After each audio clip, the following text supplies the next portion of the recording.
En un mundo lleno de violencia, tristeza y enfermedad, siempre hay una respuesta. Clama a mí y yo te responderé, dice el Creador. El Tabernáculo de la Fe presenta un mensaje de esperanza. Bueno, estamos hablando acerca de la oración. Y quiero hablar esta mañana del valor de la oración, de la importancia de la oración. No hay nada más importante en la tierra para un cristiano, bueno, para cualquier persona en la tierra, pero para los cristianos, que la oración. Es lo más importante que puede existir.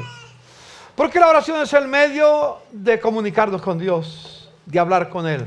Si quieres hablar con Dios, no tiene otra manera para hacerlo. No le puedes enviar un fax, ni un Twitter, ni un mensaje de texto, ni verlo por Tango, ni por nada.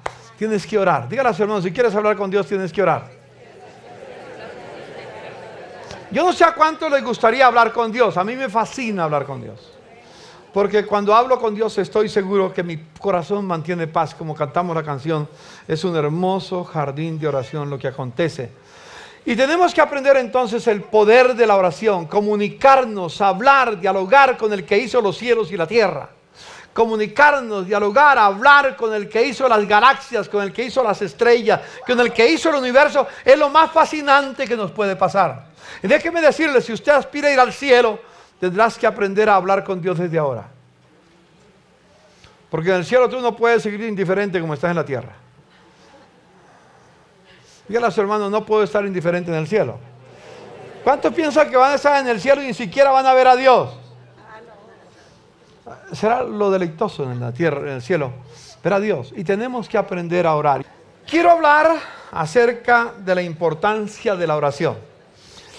Pero quiero comenzar de una manera inusual, hablando de algunos peligros que tenemos en la oración. ¿Sabías que hay peligros cuando oramos? Bueno, hay muchos peligros, ya hablaremos de los peligros, pero voy a mencionar un peligro nada más. ¿Cuántos saben lo que significa o lo que es la palabra sacrilegio? Un sacrilegio es tocar lo que es sagrado, darle a lo sagrado un uso diferente a aquello para lo cual fue dedicado. Por ejemplo, veamos una historia. El rey Belsasar ofreció un gran banquete. Belsasar era hijo de Nabucodonosor. Ofreció un gran banquete a 1000 miembros de la nobleza y vino con ellos hasta emborracharse. Y mientras brindaban, Belsasar mandó que le trajeran las copas de oro y de plata que Nabucodonosor, su padre, había tomado del templo de Jerusalén. Años atrás, el rey Nabucodonosor había invadido a Jerusalén, había destruido el templo de Jerusalén, el templo que levantó Salomón, y lo había profanado completamente, pero en lo que encontró unas copas muy especiales, dedicadas, consagradas a Dios, y quiso conservarlas. Las llevó a Babilonia y las respetó. Totalmente no quiso tocarlas para nada, las dejó guardadas. Pero este hombre, en su borrachera, trajo que las copas de oro y de plata que Nabucodonosor había traído a Jerusalén. Así se hizo. Le llevaron las copas y en ellas, ¿qué hicieron en ellas? Bebieron, ¿no? Aguardiente, whisky, taparroja, lo que quieran. La taparroja del tiempo. Bebieron el rey y sus nobles, junto con sus esposas, y era una bacanal lo que había. Total. ¿Qué hizo Nabucodonosor? ¿Qué hizo Belsasar? Tomó lo sagrado, ¿y qué? Como dice a Sonia, ¿qué hizo? Tomó lo sagrado y le dio un uso profano. Eso es sacrilegio. Lo usó para lo que no debía de utilizarlo. Ya borrachos, se deshacían en alabanzas. No solamente los profanaron, sino que lo utilizaron en su forma de bacanal que tenían para ofrecer brindis y no sé cuántas cosas más a los dioses de bronce, hierro, madera y piedra. Y déjenme decirles algo muy importante. Si hay algo que Dios aborrece, como lo vamos a ver más adelante, y voy a adelantarme un poco para cuando llegue al punto pasar rápidamente. Si hay algo que Dios aborrece, escúcheme, es la idolatría. Dígale a su hermano, de las cosas que Dios más aborrece es la idolatría. Juan, al escribir la epístola, en el capítulo 5, la última frase que dice, cuidado de los ídolos. Hay muchas cosas que son idolatría, pero voy a referirme a una nada más. Dios, dijo Jesús, es espíritu, y los que le adoran en espíritu y verdad es necesario que le adoren. A Dios no se le adora a través de imágenes hechas por las manos de los hombres. Puede ser el más famoso artista. Un artista puede pensar en muchas cosas y tenerlas como arte. Pero en el momento en que la gente toma la obra del artista, de cualquiera que sea, y se inclina ante ellas, y les reza, y les pide, y las carga en su cuello, o las pone en su cartera, o las pone en la casa, para que el Dios representado ahí lo proteja, eso es idolatría. Por eso Dios dio los 10 mandamientos. En el primer mandamiento el Señor dice que nos acordemos, que dice Dios a Israel, acuérdense que yo soy el Señor tu Dios que los saqué de la tierra de Egipto. No tendrás dioses ajenos delante de mí. No te harás imagen, ni ninguna semejanza de lo que está arriba en el cielo, ni en la tierra, ni debajo de la tierra, para postrarse ante ellas. Rendirles cualquier clase de culto. Prenderles velas. Rezarles, pedirles. Cualquier cosa que se haga. Esos son los 10 mandamientos. Y los 10 mandamientos siguen vigentes todavía. Y digo, el peor pecado que un hombre pueda cometer no es matar. No es robar, es pecado. Pero no es el peor pecado. El peor pecado no es adulterar, es pecado. Pero no es el peor pecado. El peor pecado es adorar, inclinarse, pedir, prenderle velas a imágenes para que esa imagen representada del Dios o el santo o quien sea le responda a sus peticiones. Eso es pecado. Dígale a su hermano, eso es pecado. Puede ser que para alguna persona aquí sea esto nuevo por primera vez. No es mi palabra, es la Biblia, léala. Léala, y no tengo tiempo, tenemos un estudio sobre los 10 mandamientos. En los 10 mandamientos damos el estudio sobre este mandamiento que es muy importante. Pues Nabucodonosor, o Belsasar en este caso, usó los dioses, hizo alabanzas a los dioses de oro, plata, bronce, hierro, madera, piedra. En ese momento cuando empezaba profanando lo sagrado y usando lo sagrado para adorar a los dioses que las manos de los hombres se hicieron, en ese momento en la sala del palacio apareció una mano que a la luz de las lámparas escribía con el dedo sobre la parte blanca de la pared. Mientras el rey observaba la mano que escribía, el rostro le palideció del susto. Las rodillas comenzaron a temblarle y apenas podía sostenerse. Una mano comenzó a escribir una frase: Mene, mene, tekel, uparsina. Pesado has sido en la balanza y has sido hallado falso. Pero no entendía. Él no comprendía esas palabras, era extraña. Llamó a los sabios, las personas que estaban en su reino, para que le descifraran esa lectura. Nunca pudieron hacerlo. Y alguien le dijo: mira, hay un hombre en medio nuestro que se llama Daniel. En el Espíritu de Dios vive en él y él te podrá decir. Ya mandaron a llamar a Daniel. Y Daniel dice que le dijo: el Dios Altísimo, le dice Daniel a Belsasar, el Dios Altísimo dio al rey Nabucodonosor, padre de usted, grandeza, gloria, majestad y esplendor. Gracias a la autoridad que Dios le dio, ante él temblaban de miedo todos los pueblos, naciones y gente de toda lengua. A quienes él quería matar, los mandaba matar. A quienes quería perdonar, los perdonaba. Si quería promover a alguien, lo promovía. Y si quería humillar, lo humillaba. Pero cuando su corazón se volvió arrogante y orgulloso, se le arrebató el trono real y se le despojó de su gloria. Fue apartado de la gente y recibió la mente de un animal. Vivió entre los asnos salvajes, se alimentó con pasto como el ganado. El rocío de la noche empapaba su cuerpo. Todo esto le sucedió hasta que reconoció que Dios Altísimo es el soberano de todos los reinos del mundo y que se los entrega a quien Él quiere. Sin embargo, a pesar de saber todo esto, es muy interesante, en la historia de Nabucodonosor, nunca Nabucodonosor se atrevió, con todo lo pagano que era, se atrevió a profanar lo que era de Dios. Guardó las copas. Sabiéndolo Belsasar, sabiendo lo que su padre había hecho, dándole ejemplo. Por el contrario, se ha opuesto al Dios del cielo, mandando traer a su templo las copas para que beban en ella usted y sus nobles y sus esposas y concubinas.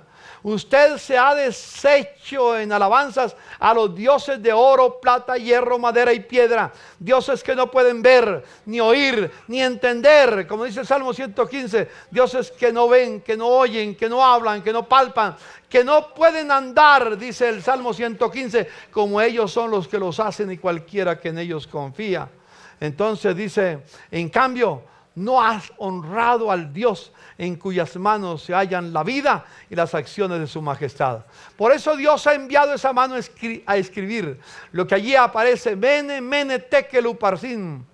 Pues bien, esto es lo que significa esas palabras. Mene, Dios ha contado los días del reino de su majestad y les ha puesto un límite, les ha puesto fin.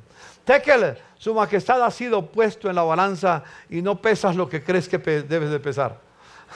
Te las estás dando de que eres muy importante. No, no eres importante para nada. No pesas lo que tú crees que debes pesar. Y luego sigue diciendo, Parsin, el reino de su majestad se ha dividido y ha sido entregado a medos y persas. Seguimos leyendo la historia, pero para abreviarlo, esa misma noche, si sigue leyendo el pasaje, esa misma noche, el rey Darío vino y mató a Belsasar, cumpliéndose el juicio que Dios traía sobre él. ¿Sabes? Hay juicio para los idólatras y hay juicio para los profanos, para los sacrílegos, los que utilizan lo de Dios de forma equivocada, como Dios o como a Dios se le ha consagrado. Déjenme dar unos ejemplos. Yo les he dicho que muchas personas vienen y me dicen, y yo digo a los hermanos pastores, tengan cuidado con lo que van a hacer. Porque muchos vienen y me dicen, mire pastor, acabo de abrir un negocio, o tengo un negocio, y quisiera pastor que vaya porque quiero consagrarlo al Señor. Ojo, cuando consagras algo al Señor, es sagrado a partir de ese momento. Y no le puedes dar el uso que tú quieres. Tienes que darle el uso que Dios quiere y el cual tú lo has consagrado. Yo puedo ir a orar por un sitio para que Dios los bendiga y todo, pero cuando me dicen consagrarlo, yo le digo, ¿estás seguro lo que está pidiendo? ¿Quieres consagrarlo a Dios? Si lo consagras, entonces no puedes seguir utilizándolo como los demás lo utilizan. Algunos dicen, y esta mañana fue lindo ver, y Oscar lo sabe bien, ver a su esposa y los hermanos que vinieron con el otro niño para presentarlo al Señor, los otros dos niños, para presentarlos a Jesús. Magnífico. Oscar sabe que lo consagran a esa hermosa nena. Y Oscar sabe, y su esposa saben, y su familia sabe que esta nena hoy quedó dedicada al Señor, consagrada al Señor.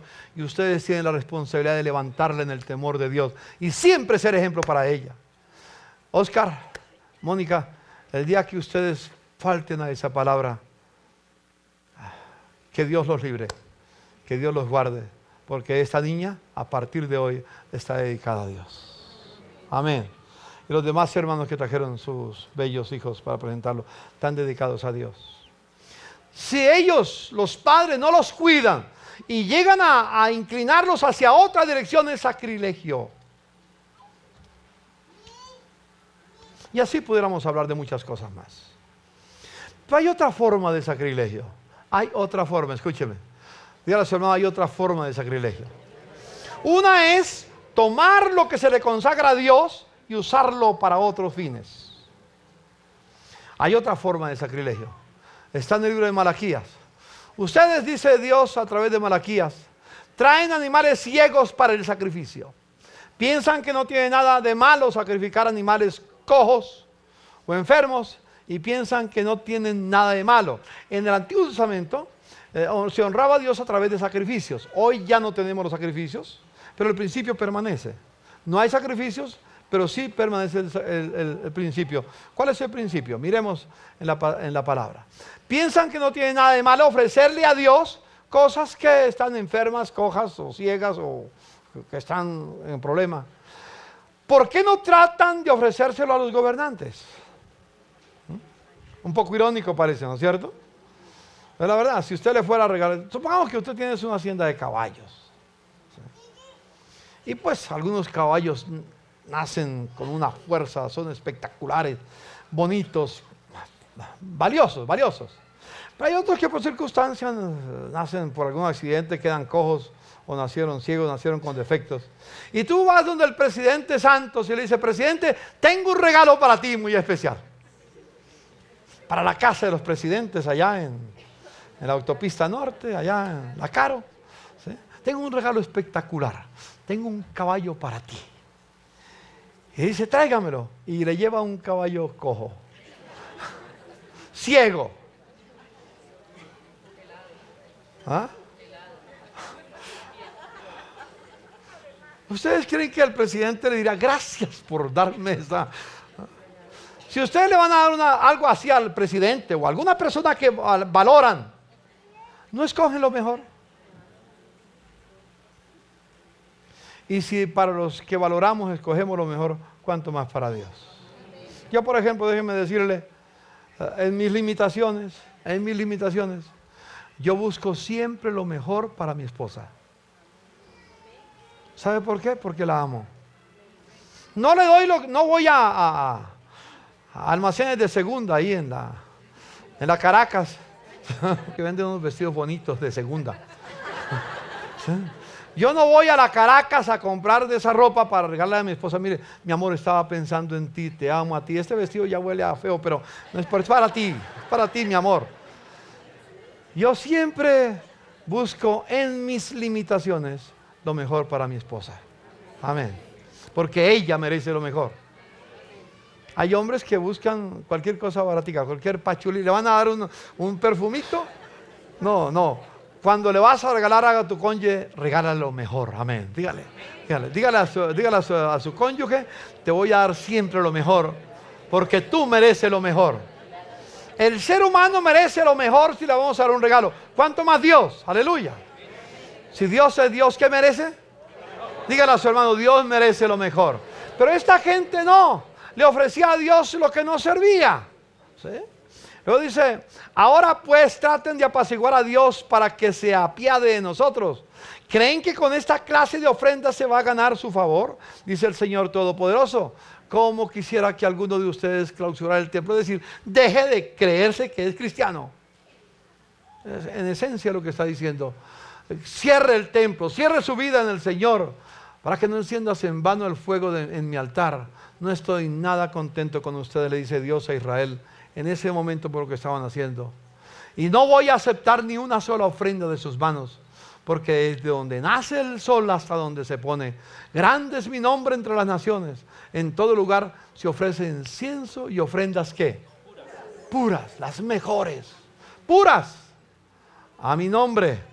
Porque grande es mi nombre entre las naciones, dice el Señor Todopoderoso. Y escuche: pero ustedes lo profanan cuando dicen que la mesa del Señor está mancillada, que su alimento es despreciable, y exclaman: qué hastío, y me tratan con desdén, dice el Señor Todopoderoso. Y creen que voy a aceptar de sus manos los animales lesionados, cojos o enfermos que ustedes me traen como sacrificio, dice el Señor. Maldito sea el tramposo que teniendo un macho aceptable, un animal aceptable, una ofrenda aceptable, buena, en su rebaño, se lo dedica al Señor, pero a la hora la verdad es para el Señor, ahí escoge lo peor. Le ofrece un animal mutilado. Porque yo soy el gran rey, dice el Señor Todopoderoso, y temido es mi nombre entre las naciones. ¿Cuál es el mensaje? Sacrilegio implica tomar lo sagrado y darle un uso diferente. Pero en segundo lugar, sacrilegio es también ofrecerle a Dios lo que para mí no tiene ningún valor o poco valor. Cuando tú le ofreces a Dios algo que no tiene valor para ti, es sacrilegio. Y no se trata, no es para el Señor. En Puerto Rico aprendí hace tiempo una palabra: cuando no le traigas al Señor lo que te sobra. Porque en Puerto Rico tienen unas canecas de basura, le llaman el sitio para lo que sobra. Entonces ellos dicen: cuando te sobre algo, no se lo dé al Señor, métalo al tarro el zafacón de la basura, como llaman. Dígale a su hermano, yo no le voy a dar a Dios lo que me sobra. Le voy a dar a Dios lo mejor. Amén. No cometas sacrilegio dándole a Dios aquello que para ti no tiene valor ni importancia. Sacrilegio. Y eso tiene que ver con la oración, porque se lo dedicamos al Señor. Así que dije, iba a comenzar de una manera un poco diferente a lo que normalmente acostumbro, pero quería dejar ese pensamiento en su mente. ¿Por qué? Porque Israel era un pueblo consagrado a Dios.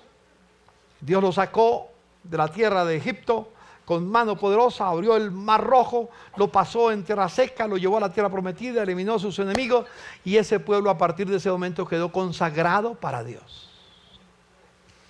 Como consecuencia, si era consagrado para Dios, tenía que adorar solamente a Dios, nada más. Nada más. Un día, por alguna circunstancia, Moisés se fue a hablar con Dios y se demoró un tiempo. Y ellos, como Moisés no venía, ¿se acuerdan lo que le dijeron a Aarón? Haznos dioses para adorarlos. Y le hicieron un becerro de oro.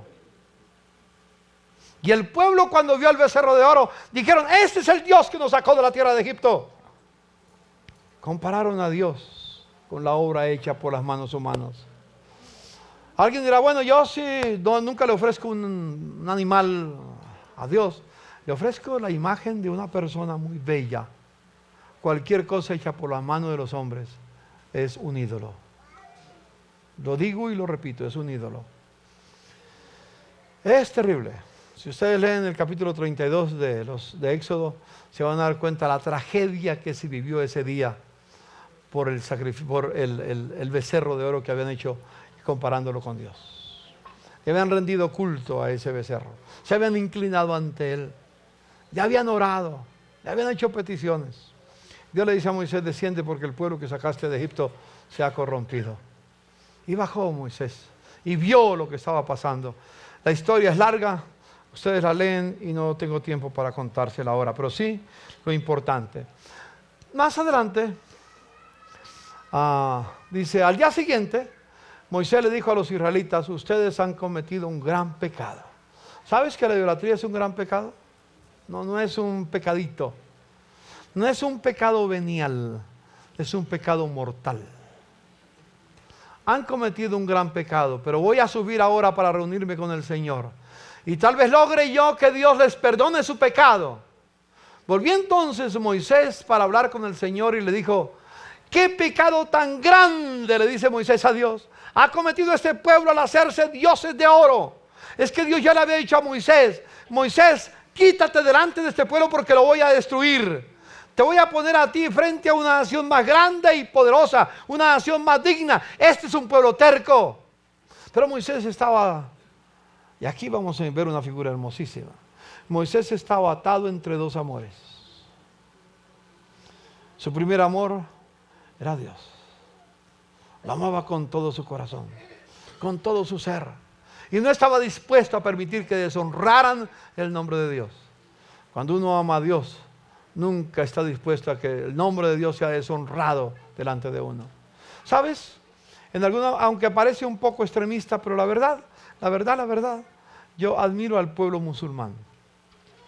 Que cuando alguien se burla de su profeta, ellos están dispuestos a morir, pero a defender la honra de su profeta. Y eso vale la pena admirarlo. ¿Qué pasa en Colombia? ¿Qué pasa con nosotros? Cuando se deshonra el nombre de Dios, la gente se queda callada.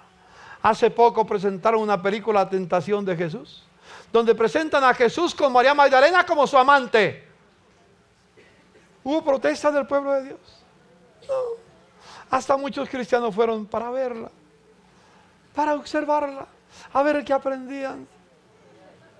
Eso es triste, eso es triste. Nunca permitamos que el nombre de Dios sea deshonrado. Que Dios nos dé sabiduría cómo expresar nuestra protesta. Hace un tiempo, la revista Cromos, creo que fue, sacó Soho, la revista Soho, sacó una obra de arte, unos artistas especiales. ¿Se acuerdan cuál fue? el cenáculo, donde Jesús es una de las artistas con los senos descubiertos, delante de líderes políticos de nuestra nación, honrando la última cena. Yo envié una carta de protesta, nunca la publicaron. Nunca la publicaron, pero lo hice. Pero la mayoría de la gente la compró y se quedó tranquila. Nunca debemos dejar que deshonren el nombre de nuestro Dios. Amén. En tu casa nunca permita que el nombre de Dios sea deshonrado. Honra a Dios con todo tu ser. Amén. Diga conmigo, voy a honrar a Dios con todo mi ser. Si eres cristiano, honra a Dios. Si no honras a Dios, no eres cristiano. Más simple, simple. Si no te importa la honra de Dios, no eres cristiano. No conoces. Puede ser religioso, puede ser un religioso evangélico, puede ser un religioso pentecostal, puede ser un religioso carismático o puede ser un religioso católico. Es igual. Venía, qué gran pecado ha cometido este pueblo. Entonces dice, sin embargo, dice Moisés, yo te ruego que les perdone su pecado. Dije que estaba en medio de dos amores. Amaba a Dios, pero también amaba al pueblo. Y pedía al Señor, Señor, perdona a este pueblo. Sí, ha pecado. Sí, ha hecho lo que no debía de ser. Por favor, Señor. Y se puso en la brecha entre Dios y el pueblo.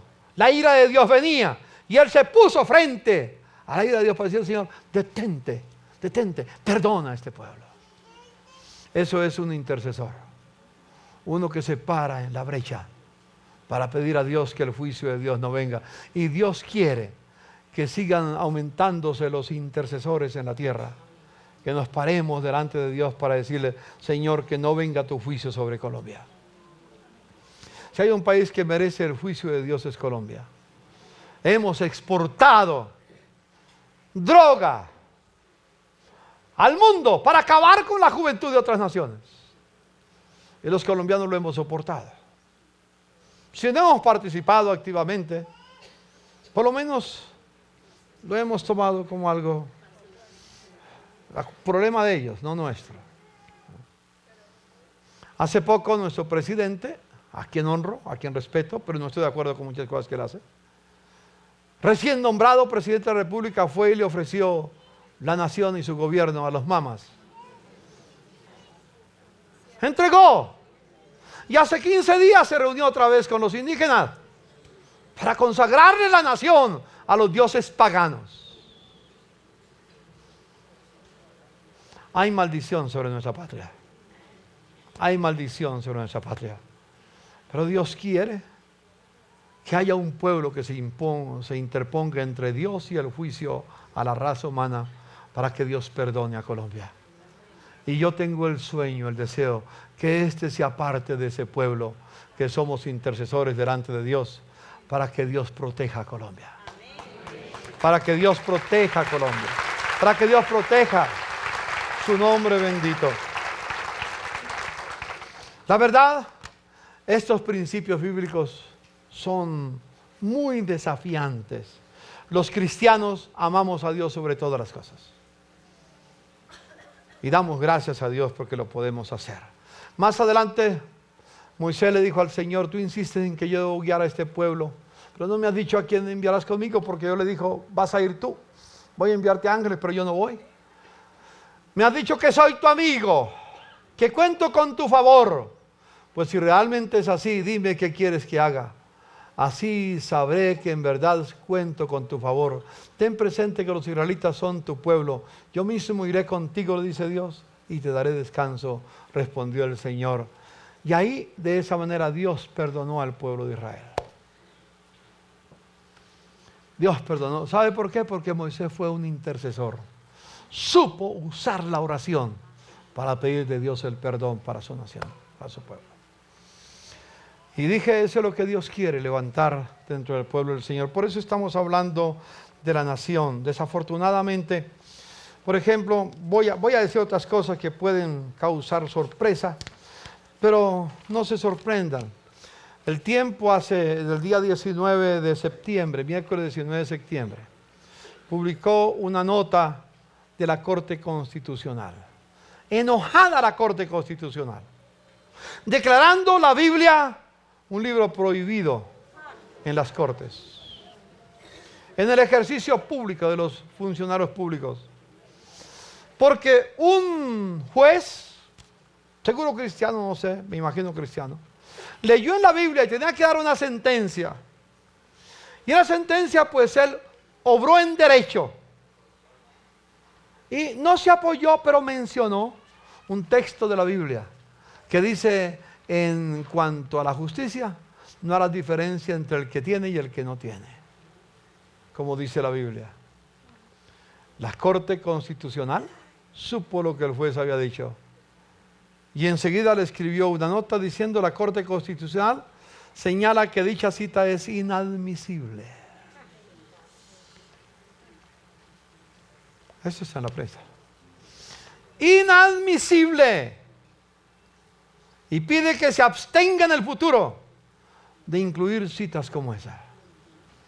Pueden hoy en día los jueces pueden citar a Nietzsche, pueden citar a Rousseau, pueden citar a Karl Marx, pueden citar a Satanás. A Satanás lo pueden citar, sí, a cualquiera pueden citar, menos la Biblia. Bendito libro, aleluya. Bendita palabra del Señor. Permanecerá para siempre lo que Dios ha dicho. Bendita palabra. Mañana tengo cita con el señor Procurador General de la Nación. Me pidió que fuera a hablar con él. Y voy a estar mañana con él si Dios lo permite. Pero ¿cuántos enemigos tiene el señor Procurador General de la Nación? ¿Por qué? Por defender la vida, por defender la dignidad del matrimonio, por defender la dignidad del ser humano y decir no se puede abusar eso del libre ejercicio de la personalidad, permitiendo que haya centros de distribución de droga para que la personalidad de algunos se desarrolle.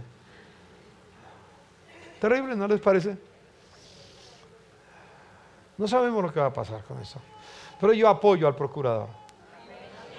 Él es un buen católico romano y lo bendigo en el nombre del Señor. Lo bendigo. No estamos bendiciendo religiones, ni evangélicas, no importa quién sea, pero estamos defendiendo los principios divinos. Y él defiende los principios divinos. Y el nombre del procurador sea bendito. Sea bendito. En las cosas que están pasando en el país, se proyecta firmar dentro de poco tiempo el silencio de los fusiles entre las FARC y el gobierno, cosa que deseamos profundamente. Pero hay detrás de todo algo que está caminando que no podemos ver todavía, porque está oculto, está trabajando. Las FARC siempre han tenido este principio igual que el ELN, y no creo que van a renunciar a ese principio. Ellos dicen, tenemos que tener un país que el pueblo quiere, no lo que los que tienen dinero quieren. Ellos dicen, el país en el cual vamos a vivir los colombianos es el país que el pueblo decida y no lo que los de arriba decidan. Y hasta el momento los de arriba nos han impuesto todas las leyes que tenemos que vivir. Alguien dirá, el pastor ya es comunista. No, no es comunismo. Está bien, yo aplaudo esa decisión de las FARC. Y anhelo que cada día lo que el pueblo decida esté conforme a la palabra del Señor. Lo anhelo con todo mi corazón. Y eso implica que una de las cosas casi segura, no podemos decirlo totalmente, no me puedo decirlo totalmente, pero que está ya planteado sobre la mesa y que va a salir en la mesa de negociación y ustedes lo van a ver seguro, es que tiene que haber una nueva constitución. Una asamblea nacional constituyente para que el pueblo sea el que decida la nación que debemos tener. Y eso va a pegar. Pero déjeme decirle, todo esto va detrás de 5 principios, 4 o 5 principios que son muy amados nuestros. Y que a la Corte Constitucional estaría de acuerdo con ellos. Y que otros estarían de acuerdo. Primer principio, la Corte Constitucional y la Corte Suprema de Justicia han declarado más de una vez que Colombia es un país laico. ¿Han oído hablar de eso? Que Colombia es laico. No es cierto. No es laico. Porque en el preámbulo de la Constitución, que es el telos, la forma para interpretar el resto del articulado de la Constitución, declara a Dios como la máxima autoridad de Colombia. Invoca la protección de Dios sobre el país. Y eso a la Corte Constitucional le duele. Y a la FARC les duele. Quieren acabar con el nombre de Dios. Entonces parte de la propuesta es acabar y dejar una constitución completamente, ahí sí, laica, totalmente donde Dios, y no estamos hablando de religión ni evangélica, ni católica, ni judía, ni musulmana, estamos hablando de Dios. A Dios les incomoda a nuestros gobernantes. Digo por lo menos a muchos de nuestros gobernantes. Les incomoda tanto que han tratado de proponer eliminar una estrofa del himno nacional. Y ya se imaginan cuál. La que dice, comprende la humanidad entera que entre cadenas gime, comprende las palabras del que murió en la cruz. Han tratado de eliminar esa estrofa. Y ya, si ustedes se dan cuenta, de vez en cuando, no tengo mucho tiempo, algunas cadenas eliminan esa estrofa y tocan otras estrofas. No lo pueden eliminar del himno porque está en el himno. Pero quieren porque el nombre de Dios le incomoda. El nombre de Jesucristo incomoda. Reconocer que Cristo murió por nosotros incomoda. Porque Dios no tiene nada que ver, dicen ellos, con lo que el hombre haga en la tierra. Van por el nombre de Dios. Una segunda cosa que se busca es eliminar o modificar por lo menos el artículo 42 de la Constitución. El artículo 42 de la Constitución Política de Colombia, que es logro nuestro, escúcheme, logro nuestro, trabajamos, yo fundé el movimiento Unión Cristiana y sacamos candidatos a la Asamblea Nacional Constituyente y a través de Jaime Ortiz Hurtado, que era nuestro constitucionalista, se peleó y logramos convencer con oración a los demás que votaran diciendo que el matrimonio era la unión entre un hombre y una mujer. Ahora eso incomoda. Entonces van a cambiar la frase diciendo, Colombia reconoce el matrimonio entre dos personas. Ya saben lo que eso significa, ¿no? Significa que los gays pueden tener exactamente los mismos derechos que tienen los matrimonios que Dios ha establecido con su palabra. Y que tienen derecho a tener hijos, a adoptar, a criar hijos. Y desafortunadamente ellos tienen a veces algunos argumentos que a mí me asombra, la astucia satánica. Hace poco estaba hablando con alguno de ellos. Me dijo, mire pastor, quiero decirle algo. ¿Sabes que los hijos criados por homosexuales viven mejor que los hijos criados por parejas heterogéneas? Y cuando yo me puse a investigar su vida, me di cuenta que él había nacido y crecido en un hogar destruido, donde el padre y la madre se habían separado. Y como reacción, él estaba diciendo, prefiero dos hombres viviendo juntos, cuidando hijos, que un matrimonio que se separa y hace mal a sus hijos. Y qué verdad es. Eso no justifica, pero que Dios nos libre en el matrimonio. Amén. Porque el matrimonio es entre un hombre y una mujer en pacto para toda la vida. Dígale a su hermano, en pacto para toda la vida. Y así debe de ser nuestro matrimonio. Claro, es bien complicado eso, pero vamos a luchar y vamos a dejar un principio para las próximas generaciones, para nuestros hijos, nuestros nietos, bisnietos, tataranietos, que entiendan la sabiduría de Dios en el matrimonio. No estoy condenando a nadie que se haya divorciado. No es condenación. Pero es decirles que el matrimonio es entre un hombre y una mujer. Y añado, en pacto matrimonial para toda la vida. Van por eso. Una tercera cosa por la cual van en la nueva constituyente es la dignidad de la vida humana desde el momento de la concepción hasta la tumba. ¿Sabe a qué se refiere? Al aborto. Y empezaron muy tranquilos. Eso es como, yo los he dicho, lo he mencionado, es como cocinar un sapo. Están cocinando a los cristianos como se cocina un sapo. ¿Ustedes saben cómo se cocina un sapo? Sencillo. Se coge un sapo y tú le puedes hablar palabras muy lindas, decirle sapito. Yo tengo la idea de protegerte, de guardarte, de cuidarte. Lo colocas en un recipiente que está encima de una estufa. Él no sabe lo que hay allá. Y le pones agua a su temperatura. Y pones el sapito dentro y él está feliz. Está contento contigo porque le dio la protección. Lo que él no sabe es lo que va a acontecer inmediatamente. Inmediatamente abren sale el fuego, ¿sí? Y empiezan a prender la llama lentamente. Claro, me imagino que en algún momento el sapito se siente como se está poniendo caliente, ¿qué será? ¿Sí? Pero como es tan suave, se acostumbra. Y después lo suben otra vez la llama. Se siente incómodo, pero se acostumbra. Hasta que la olla hierve y el sapito muere. Hace unos pocos años empezaron a cocinarnos cómo se cocina el sapito. Y nos dijeron, el aborto solamente en 3 casos. Nada más. Cuando la mujer es violada, cuando el niño está deforme, o el ser que está deforme, o la vida de la madre está en peligro. Claro, todos los que vieron eso, no, tiene razón, hay que apoyar. Cosa que nunca he apoyado, porque la vida le pertenece a Dios. La vida le pertenece a Dios. Ahora, esta semana pasada, acabaron de escuchar. Acaban de proponer que se elimine ese artículo, esa ley, que habla del aborto por 3 casos, y se abra para cualquier caso.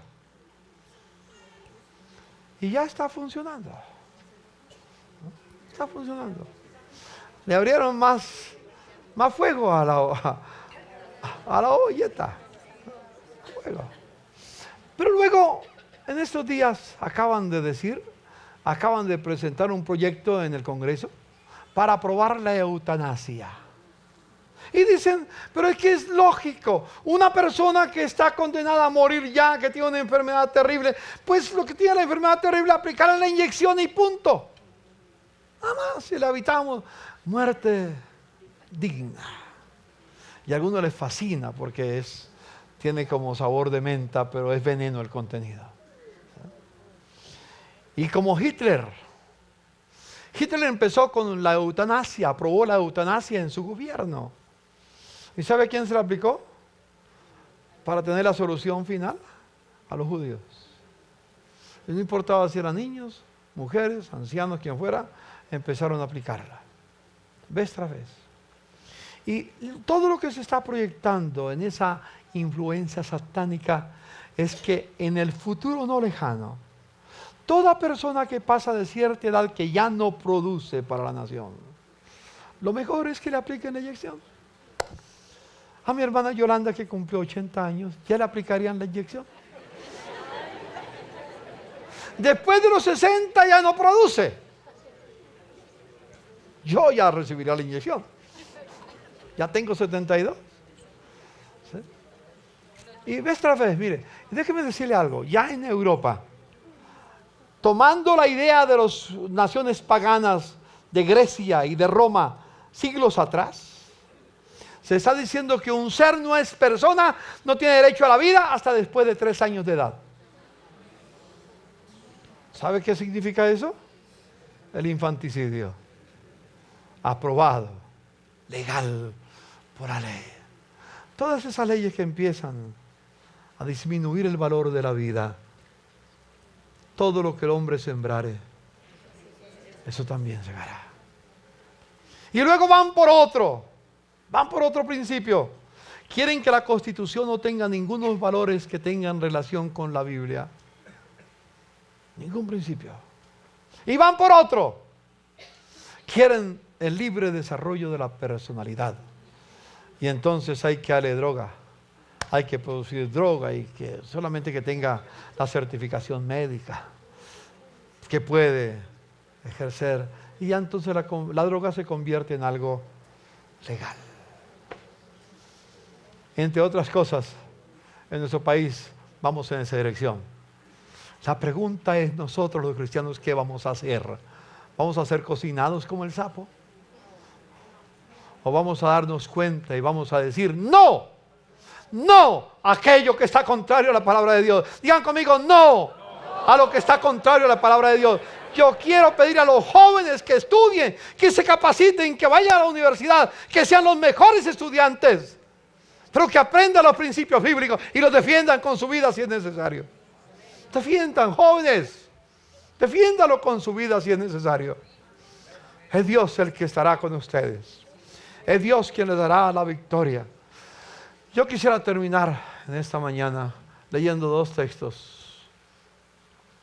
1 Timoteo 2, 1 al 8. Así que recomiendo, dice Pablo, ante todo que se hagan plegarias, oraciones, súplicas, intercesión y acciones de gracia por todos, especialmente por los gobernantes y por las autoridades, los magistrados. Yo no dije esto de la Corte Constitucional para que los odiemos, no, amémoslo, pero oremos por ellos. Están enceguecidos. La maldad les encegueció los ojos y no se dan cuenta que van camino a la oscuridad. Cuando un ciego guía a otro ciego, todos van a ir al abismo. Que Dios les abra los ojos. Vamos a orar por los gobernantes y por las autoridades para que tengamos paz y tranquilidad y llevemos una vida piadosa y digna. Esto es bueno. ¿Esto es qué? Bueno y agradable delante de ¿quién? De Dios. Aunque ante el hombre no sea agradable, ante Dios es agradable. Nuestro Salvador, pues Él quiere que todos sean salvos y lleguen a conocer la verdad. Porque hay un solo Dios y un solo mediador entre Dios y los hombres, Jesucristo hombre, quien dio su vida como rescate por todos. Este testimonio Dios lo ha dado a su debido tiempo. Y para proclamarlo me nombró heraldo, dice Pablo, y apóstol. Digo la verdad y no miento. Dios me hizo maestro de los gentiles para enseñarles la verdadera fe. Quiero pues que en todas partes, y esta palabra es genérica, hombres y mujeres, levanten las manos al cielo con pureza de corazón. Aleluya. ¿Y qué más? Sin enojo ni contienda. Así debe de ser la oración del pueblo de Dios. Que cuando nos reunamos para orar, levantemos las manos sin ira ni contienda. Sin enojo, con pureza de corazón. Así tiene que ser nuestra vida. Y termino con este texto. Escrito está, dijo Jesús, mi casa será llamada, ¿qué? Casa de oración. Diga conmigo, la casa de Dios debe de ser casa de oración. Y ese es un principio para decir, el hogar cristiano, la casa cristiana, debe de ser una casa de oración. Cada hogar debe de ser un altar encendido para Dios, para adorarle. Oración. Dígale a su hermano, yo quiero que mi hogar sea un altar de adoración para Dios. Diga arriba, hermanos, que tu hogar sea un altar de adoración para Dios. Que tu hogar, tu trabajo en todas partes. La oración es poderosa. Lo único que puede detener lo que se proyecta, lo que viene contra nuestros hijos, nietos, bisnietos y próximas generaciones, lo único que lo puede detener es Dios a través de la oración. Dígale a su hermano, lo único que puede detenerlo es la oración. Es Dios escuchando la oración de su pueblo. Que Dios haga de esta comunidad cristiana una iglesia de oración. Inclinamos el rostro. Señor, te doy gracias en esta tarde por ese pensamiento de tu palabra. El valor de la oración. Qué valor tan especial el que tiene la oración. Nos diste el arma más poderosa, Señor, pero no sabemos manejarla. Pablo, cuando terminó su exposición sobre la armadura de Dios, dijo que oraran por él, porque sabía que era el arma más poderosa. Una noche Pablo y Silas estaban orando y cantando y adorando a Dios. Y cuando lo hicieron, la tierra tembló. Las puertas de la prisión se abrieron. Las cadenas cayeron y ellos se quedaron libres como respuesta a la oración. Señor, lleva a este pueblo en paz a su casa. Que su hogar se convierta en un jardín por medio de la oración. Sus vidas exhalen la fragancia y el aroma que llegará hasta tu presencia. En el nombre de Jesús. Amén.